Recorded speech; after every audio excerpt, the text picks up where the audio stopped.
நாம் பார்த்தோம். அன்பு கூர்ந்ததினாலே விசாரித்தான். இரண்டாவதாக அவன் அன்பு கூர்ந்ததினாலே விழுந்து விழுந்து அழுதான். அன்பு கூர்ந்ததினால்தான் அவன் அப்படி அழுதான். பார்க்கலாம். நெகேமியா 1:3. அதற்கு அவர்கள், சிறையிருப்பில் மீந்திருக்கிறவர்கள் அந்த தேசத்திலே மகா தீங்கையும் நிந்தையையும் அனுபவிக்கிறார்கள். மகா தீங்கையும் நிந்தையையும் அனுபவிக்கிறார்கள். எருசலேமின் அலங்கம் இடிபட்டதும் அதன் வாசல்கள் அக்கினியால் சுட்டெரிக்கப்பட்டதுமாய் கிடக்கிறது என்றார்கள். இந்த வார்த்தைகளை கேட்டபோது நான் உட்கார்ந்து அழுது சில நாளாய் துக்கித்து உபவாசித்து மன்றாடி பரலோகத்தின் தேவனை நோக்கி விண்ணப்பித்தேன். கவனிங்க, இந்த இடத்திலிருந்து கடைசி வசனம் வரைக்கும் அவன் செய்த ஜெபத்தினுடைய சாராம்சம்தான். இந்த ஜெபம் என்பது ஒரு நாள் அல்ல. இந்த கண்ணீரின் ஜெபம் என்பது ஒரு நாள் அல்ல. ஒரு செய்தியை கேள்விப்பட்டான். ஐயோ, நம்ம ஜனங்கள் நல்லா இல்லையா? எருசலேமோட அலங்கத்தை எல்லாம் இடிச்சிட்டாங்களா? எருசலேமோட பிரகாரம் வாசல்கள் எல்லாம் எரித்து போடப்பட்டு விட்டதா என்று கேள்விப்பட்ட போது கொஞ்ச நேரம் அப்படியே துக்கப்பட்டுட்டு, சரி, என்ன செய்ய முடியும்?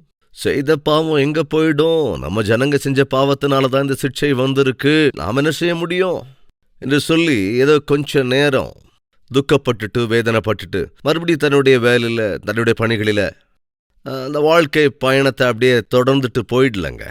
எவைகள் தனக்குள் ஒரு பாரத்தை கொண்டு வந்ததோ அந்த பாரங்களை தேவன் அகற்றுகிற வரையிலே ஜெபித்து கொண்டே இருந்தான். நீங்க யாராவது ஒருவேளை யாரை குறித்தாவது, நீங்கள் மிகவும் அன்பு கூறுகிற யாராவதை குறித்து கேட்கக்கூடாத செய்திகளை கேட்கிற போது, அது சரீர பிரகாரமாக, ஆவிக்குரிய பிரகாரமாக, மற்ற எந்த விஷயமாக இருந்தாலும் அவர்களை குறித்து கேட்கக்கூடாத செய்தியை ஒருவேளை நீங்கள் கேட்க நேரிடும் போது அந்த அன்பினால் நீங்க உண்மையா என்ன செய்வீங்க?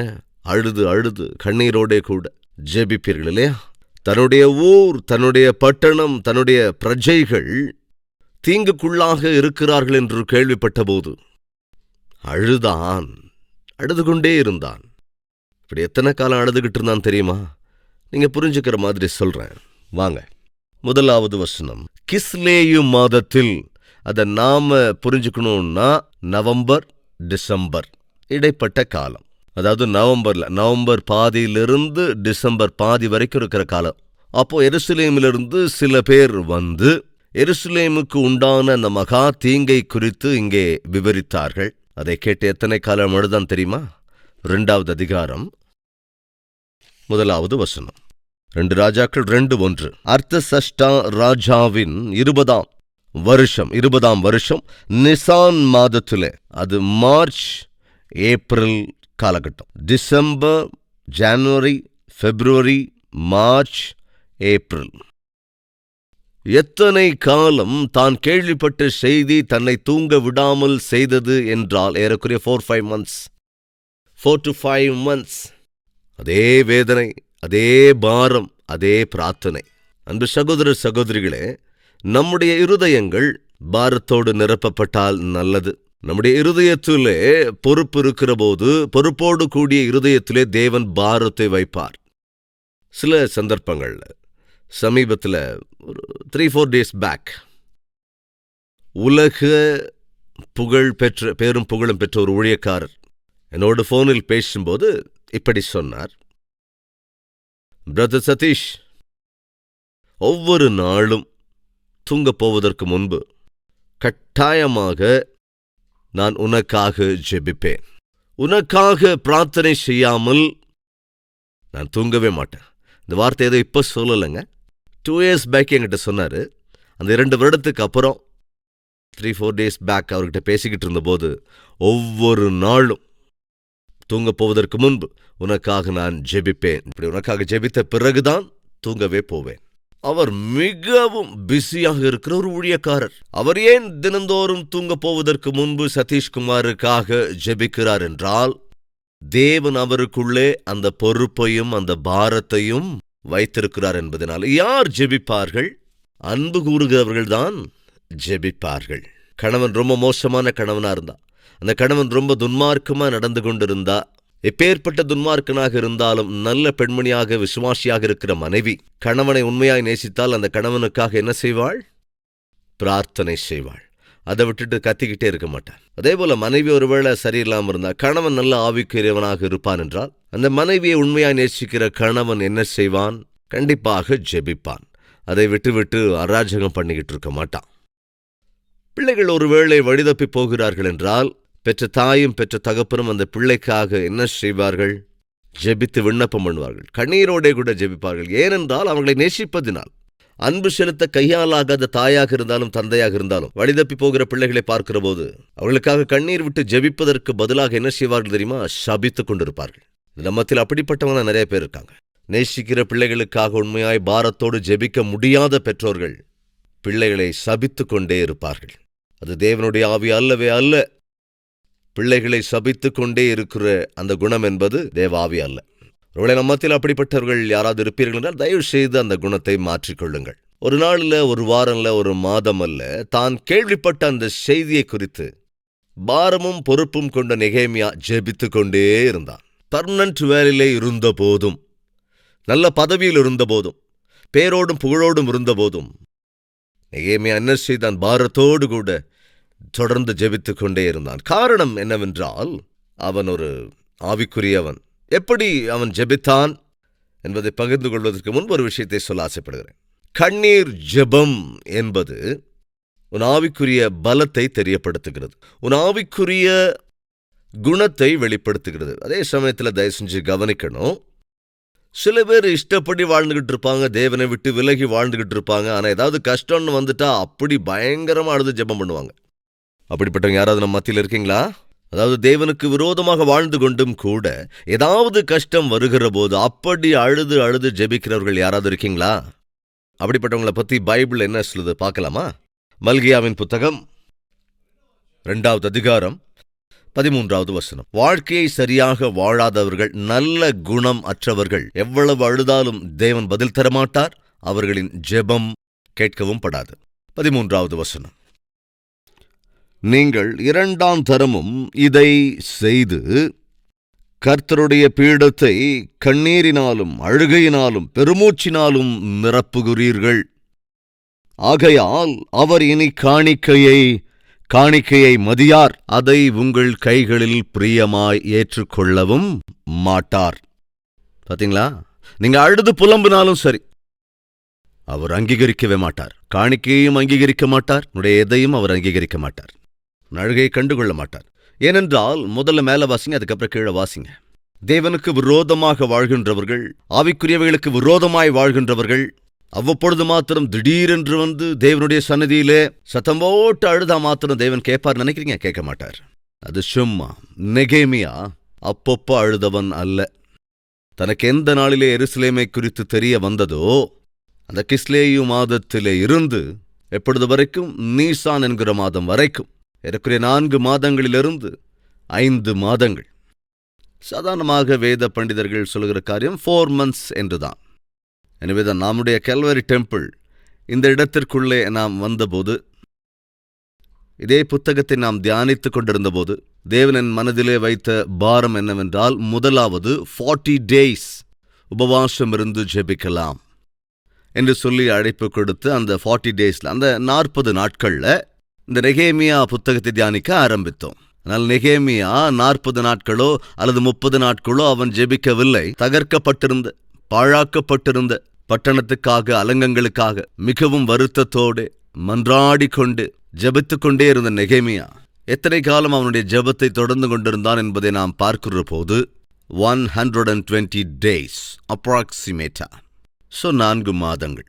எனவே அன்று நானும் தீர்மானம் எடுத்தேன், நெகேமியா எவ்விதத்திலே 4 மாத காலம் ஜெபித்தானோ நாமும் கூட அதேபோல தேவன் நமக்கு அருளிய இடத்திலே ஜெபிக்கலாம் என நோக்கத்தோடு முதல் 40 நாள் உபவாச ஜெபம் முடிந்த பிறகு மறுபடியும் 40 நாள், அதற்கு பிறகு மீண்டும் 40 நாள், மொத்தமாக 120 நாட்கள் இஸ் ஈக்குவல் டு 4 மாதங்கள். கவனிங்க, அந்த 4 மாதங்களிலே நெகேமியா, ஸ்கிரீனில் கூட உங்களுக்கு காண்பிக்கின்றோம், எவ்விதத்திலே, அதாவது 2011 இதே கிரவுண்ட்ல மழை காலத்தில் நனைந்து கொண்டே, ஒரு புறத்திலே தேவ வார்த்தையை கேட்டீர்கள், மறுபுறம் கண்ணீரோடே கூட ஜெபித்துக் கொண்டிருந்தீர்கள். அதே போல நானும் எல்லோருமே மழையில் நனைந்து கொண்டே அன்று தேவ வார்த்தையை தியானித்துக் கொண்டிருந்தோம்.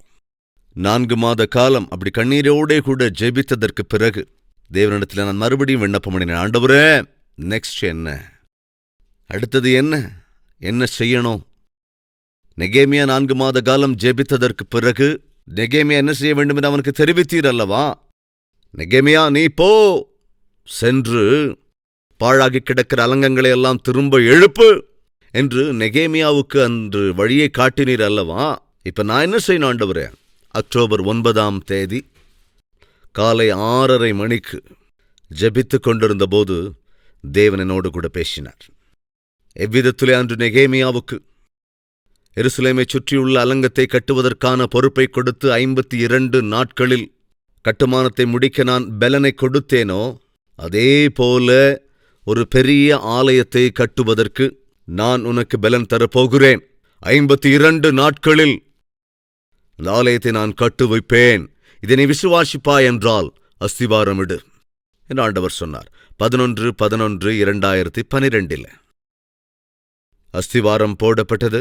1/1/2013, அதாவது 52வது நாள் இந்த ஆலயத்திற்குள்ளே தேவனை ஆராதிக்க ஆரம்பித்தோம். 52 நாட்களில் இவ்வளவு அற்புதமான ஒரு ஆலயம் கட்டப்படுவது என்பது சாத்தியமாங்க? அது அசாத்தியம். உலகத்திலே எங்கும் எப்பொழுதும் கூட இவ்வளவு பெரிய ஆலயம் 52 நாட்களில் கட்டப்பட்டது இல்லை. என்றால் அப்படி கட்டப்படுவதற்கு காரணம் என்ன? சதீஷ்குமாரா? இல்லவே இல்லை. அப்படின்னா கட்டினது யாரு? என் ஆண்டவராகிய இயேசு கிறிஸ்து. வாக்கு பண்ணின தேவன் அந்த வாக்கை நிலைநிறுத்தினாருங்க. உங்க வாழ்க்கையில எப்போவாவது தேவன் வாக்கு பண்ணியிருக்காரா? உங்க வாழ்க்கையில எப்போவாவது நீங்க ஜெபிக்கும் போது தேவன் ஏதாவது வாக்குத்தத்தம் தந்தாரா என்றால் கவனிங்க.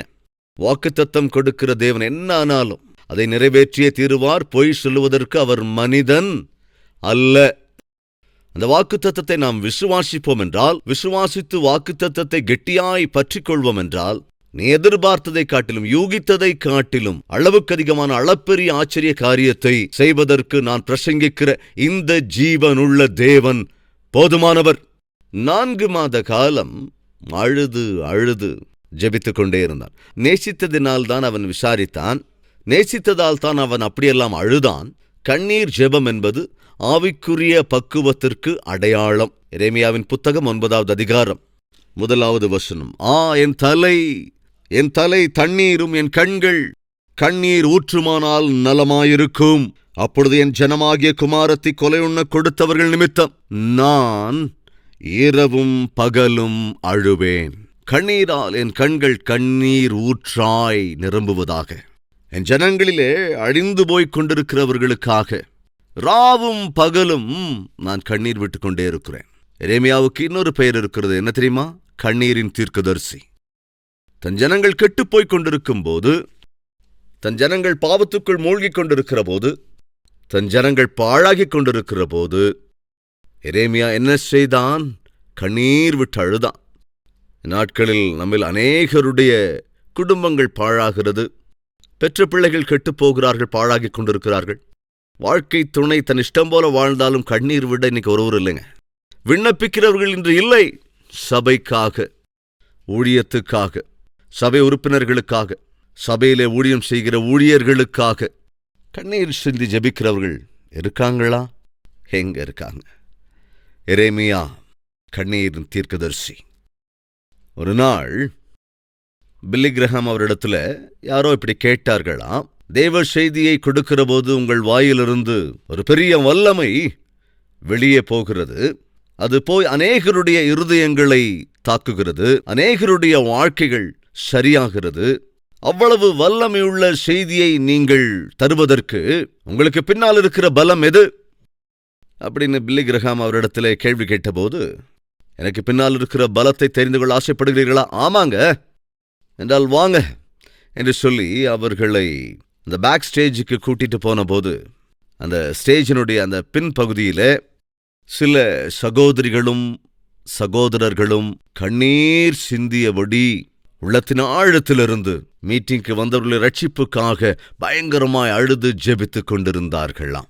அவர்களை காண்பித்து பில்லி கிரஹாம் சொன்னார், நான் போதிக்கிற வல்லமையுள்ள தேவ வார்த்தைகளுக்கு பின்னால் இருக்கிற அந்த மகா பெரிய சக்தி இவர்களுடைய கண்ணீரின் ஜெபம்தான். நான் ஏற்கனவே சொன்னேன், எளிய ஊழியனான நான் இந்த அளவுக்கு பயன்படுத்தப்படுவதற்கு, இந்த அடியேன் இந்த அளவுக்கு ஊழியத்தை தொடர்ந்து கொண்டிருப்பதற்கு காரணம் என்னவென்றால், இந்த எளிய ஊழியக்காரனுக்காக ஜெபிக்கிற நீங்கள்தான். ஆனால் உங்களில் எத்தனை பேர் இந்த அடியேனுக்காக கண்ணீர் விட்டு ஜெபிக்கிறீர்கள் எனக்கு தெரியாது. சில லட்சக்கணக்கானோர் இந்த எளிய ஊழியனுக்காக, எங்கள் குடும்பத்திற்காக ஜெபிக்கிறவர்கள் இருக்கிறீர்கள். அப்படி தொடர்ந்து ஜெபிக்கிறவர்கள் கண்ணீர் ஜெப வீரர்களாய் மாறினால் இன்னும் அற்புதமாக இருக்கும். நெகேமியா கண்ணீரோடே கூட ஜெபித்தான். எரேமியா கண்ணீரோடே கூட ஜெபித்தான். ஏசப்பாவும் கூட கண்ணீரோடே கூட ஜெபித்தார். லூக்கா எழுதின சுவிசேஷம் 19வது அதிகாரம் 41வது வசனம். அவர் சமீபமாய் வந்தபோது நகரத்தை பார்த்து கவனிங்க, அதற்காக கண்ணீர் விட்டு அழுது இயேசு கிறிஸ்து அங்கே அழுதார். உனக்கு கிடைத்த இந்த நாளிலாகிலும் உன் சமாதானத்துக்கு ஏற்றவைகளை நீ அறிந்திருந்தாயானால் நலமாயிருக்கும். இப்பொழுதோ அவைகள் உன் கண்களுக்கு மறைவாயிருக்கிறது.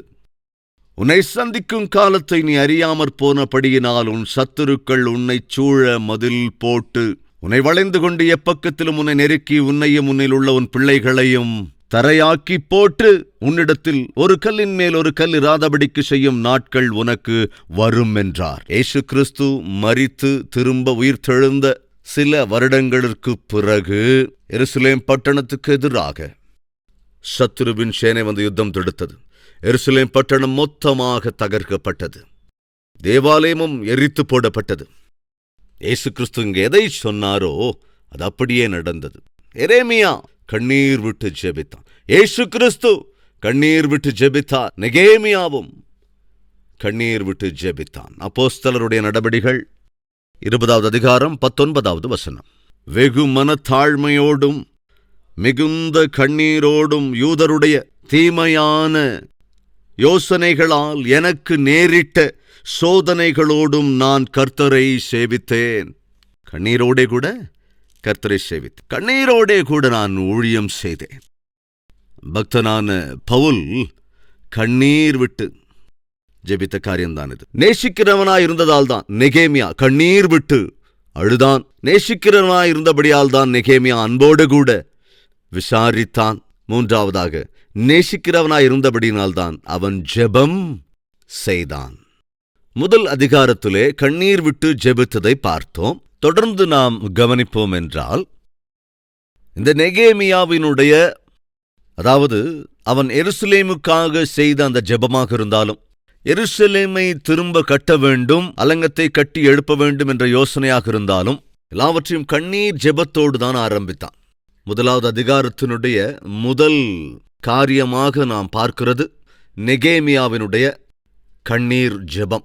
கண்ணீர் ஜெபத்தோடே கூட ஆரம்பமான அந்த பிரயத்தனமும் பிரயாணமும் எங்க வந்து முடிந்தது தெரியுங்களா? ஆனந்தத்தில் முடிந்தது, சந்தோஷத்தில் முடிந்தது. வாசிக்கலாமா? நெகேமியா 8வது அதிகாரம் 10வது வசனத்தையும் தொடர்ந்து இன்னும் சில வசனங்களையும் கூட நாம் வாசிக்கலாம். பின்னும் அவன் அவர்களை நோக்கி, நீங்கள் போய் கொழுமையானதை புசித்து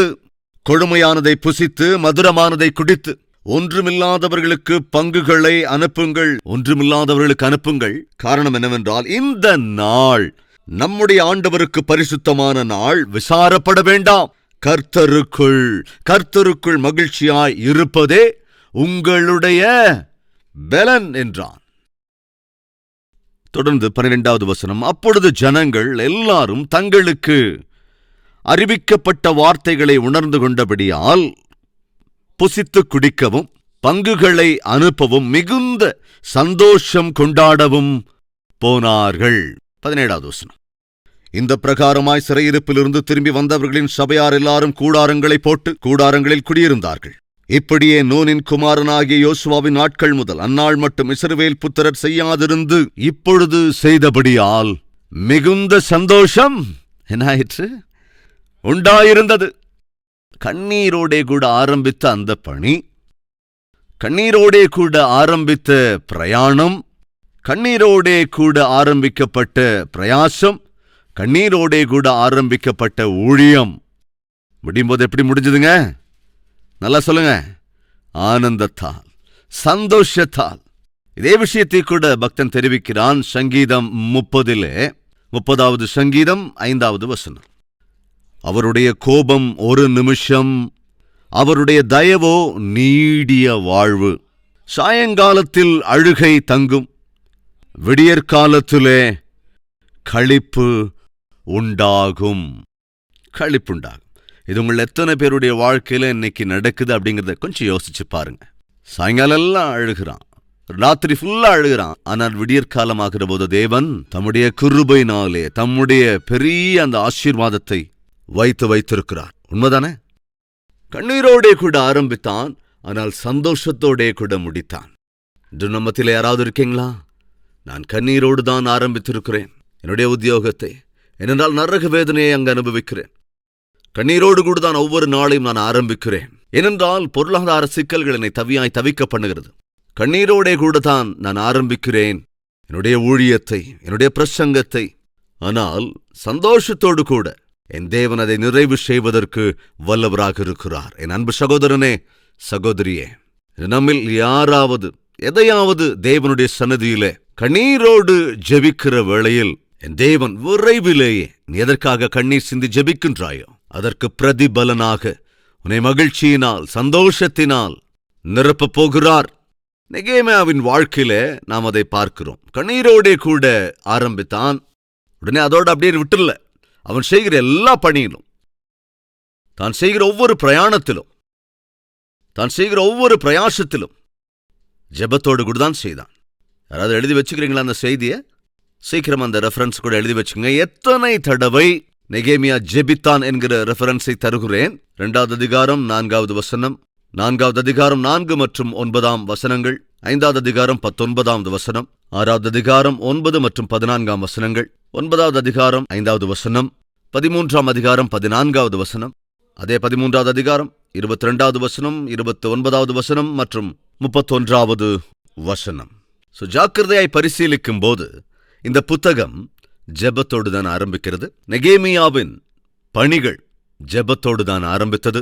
நெகேமியாவின் 13வது அதிகாரம் 31வது வசனம், அது கடைசி வசனம், கடைசி வார்த்தை, லாஸ்ட் லைன் என்ன இருக்குன்னு கவனிங்களேன்.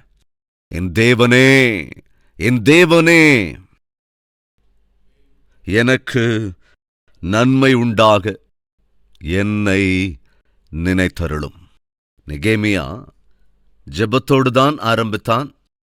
அலங்கங்களை கட்டி முடித்தான், வாசல்களெல்லாம் திரும்ப உருவாக்கினான், நகரத்தை அற்புதமாய் கட்டினான், அங்கிருந்த பிரஜைகளின் வாழ்க்கையையும் கட்டினான்.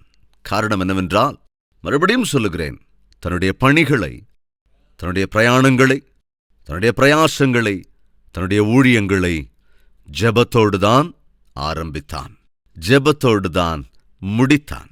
அதே கிருபையை தேவன் நம் ஒவ்வொருவருக்கும் அருளிச் செய்வாராக. வாங்க ஃப்ரெண்ட்ஸ், சேர்ந்து ஜெபிக்கலாம்.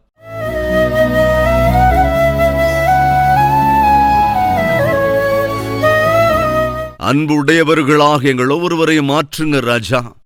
பிரார்த்தனை செய்கிறவர்களாக எங்களை மாற்றுங்க அப்பா. நெகேமியா எத்தனை தடவை ஜெபித்தான், எப்பொழுதும் அவன் ஜெபித்துக் கொண்டே இருந்தான். அப்படிப்பட்ட ஜெப வாழ்க்கை எங்களுக்கு அருளிச்சேங்க. தான் எந்த பணியை தொட்டாலும் ஜெபம், எந்த பிரயாணத்தை மேற்கொண்டாலும் ஜெபம், ஊழியத்திலும் ஜெபம், பிரயாசங்களில் எல்லாம் ஜெபம், பிரஜைகளை சந்திக்கிற எல்லா சமயத்திலும் ஜெபம், ஜெபம், ஜெபம். ஜெபத்தோடே கூட தன்னுடைய எல்லாவற்றையும் ஆரம்பித்து ஜெபத்தோடே கூட தன்னுடைய பணியை அவன் முடித்தான். ஆண்டவரே, அப்படிப்பட்ட வாழ்க்கை எனக்கும் அருளிச்சேங்க, எங்கள் ஒவ்வொருவருக்கும் அருளிச்சேங்க. எரேமியாவை போல தன்னை சுற்றி இருக்கிற ஜனங்கள் அழிந்து கொண்டிருக்கிற போது கண்ணீர் சிந்துகின்ற அந்த ஆவியை எங்களுக்கு அருளிச்சேங்க. ஏசப்பாவை போல எங்களுக்கு முன்பாக ஜனங்கள் அழிந்து போய்க் கொண்டிருக்கின்ற போது கீழ்ப்படியாமல், உம்முடைய வார்த்தைக்கு செவிசாய்க்காமல் தங்கள் இஷ்டம் போல வாழ்கின்றவர்களை நாங்கள் பார்க்கின்ற போது அவர்களுக்காய் அழுது ஜெபிக்கிற மனதை எங்களுக்கு அருளுங்க. நெகேமியாவை போல உம்மில் அன்பு கூர்ந்து, உம்முடைய பட்டணத்தை நேசித்து, உம்முடைய பிரஜைகளை நேசித்து, உம்முடைய பணிகளை நேசித்து, ஆண்டவரே, ஜெபிக்கிற இருதயத்தை எங்களுக்கு அருளுங்க. சகல துதி கன மகிமை எல்லாவற்றையும் ஒருவருக்கே ஏறெடுத்து இயேசு கிறிஸ்துவின் நாமத்தில் வேண்டிக் கொள்கிறோம் பிதாவே, ஆமென். எங்கள் முகவரி: கல்வரி, தபால் பெட்டி எண் 30, குக்கட்பள்ளி, ஹைதராபாத் 72.